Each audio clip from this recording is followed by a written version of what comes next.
Hey guys, what's up? Doc David here. It is day 1350 of the quarantine. Hopefully, you're surviving out there.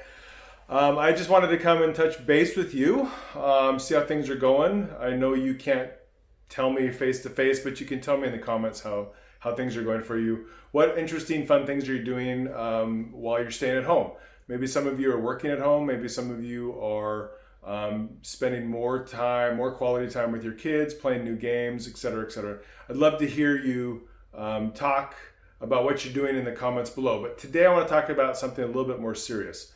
So with this shutdown, one of the biggest impacts I think is an economic impact. There's a lot of small businesses that are deemed non-essential that are having to close their doors, and perhaps some of these places are going to have to close their doors forever because they were just barely making it. They had their passion of being a cook, working outside, doing something, building shelves, whatever it is. Someone had a passion, and so they put all of their money into that. And then all of a sudden the government comes along and this pandemic comes along and says, nope, gotta stay home, gotta shut down. And so bank accounts are dwindling. Fears are starting to kind of creep into possibly small business owners' minds. Not only that fear, but then the fear of, I don't want my child who's immune compromised to get sick, or I don't want my elderly parents that live next to me to get sick. And so there's all these fears that are cropping up. And I think, honestly, if you go on Facebook, you see people poo-pooing this idea like, oh, look at you sheep being fearful. I mean, we're all just trying to protect our families in the best way that we know how. And so if that means we're staying home, then we're staying home. And I think it doesn't do any good to like mock people or shame people that are trying to protect their families. I also think that this COVID thing is a real thing that people are dying from. And so it makes sense to take precautions. And the unfortunate side effect is that small businesses are being challenged. Even in my field, there's a drop off in new clients that are coming in, and continued clients saying, hey, we'll just wait till everything kind of dies down so we can come see you in person. So here's what I want to talk about. I want to talk about suicide in relation to that, because I think that when a person puts in a lot of their hard-earned money, and they put in a lot of their passion, and now they're being told that that money's slowly going to start dwindling because they can't do their passion anymore, there's this fear that starts to build up. So you have the fear of, I don't want my family to get sick. And then you have this fear, I'm the only provider for my family and I have no way to provide now. Yeah, sure, the government's going to give stimulus checks. And that may delay something. But if the economy stays shut down for a long period of time, there's going to be people that go bankrupt. There's going to be businesses that go out of business. And this is going to create a large amount of stress. And so I wanted to talk about suicide and just kind of paying attention to the people around you. So there's the obvious signs, right? Like people that, make attempts to cut themselves, or they overdose, but they don't like fully complete it.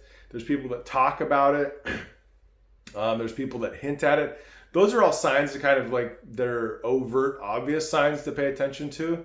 I want to talk about the signs that are maybe not as overt. And you might be in a relationship with somebody that's like a business owner that they've always seen solid and secure and strong.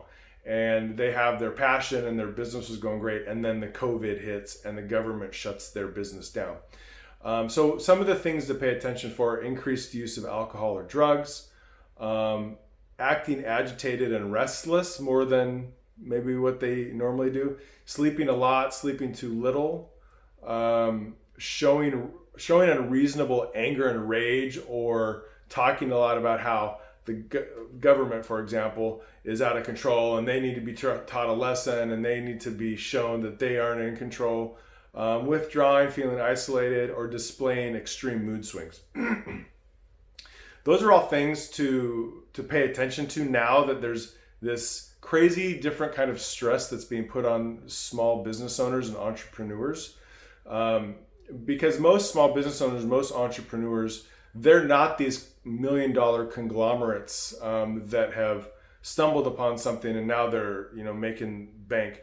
They're the mom and pop store down the street. They're people like me who just have a small group practice.